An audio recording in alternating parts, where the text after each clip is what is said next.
Hello everyone, আসসালামু আলাইকুম। কী অবস্থা সবার? আলহামদুলিল্লাহ আমি ভালো আছি। তো আজকে আমি লাঞ্চ বক্সে কী দিয়েছি সেটা আপনাদের সাথে শেয়ার করব। এখানে আমি একটু করে টমেটো চাটনি করছিলাম, সাথে ধনিয়া পাতা দিছি, শুকনো মরিচ দিছি, কাঁচামরিচ দিয়ে বানাই নাই।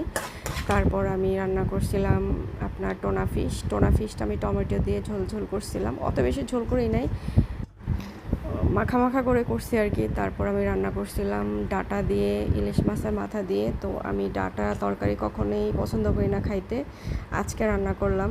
অনেকে দেখি খায়, ভালোই লাগে খেতে, তো আমি রান্না করি না, আজকে রান্না করে আমি খেলাম।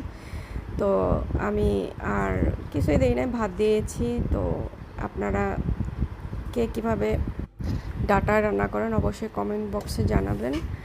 তো সবাই ভালো থাকবেন। আসসালামু আলাইকুম।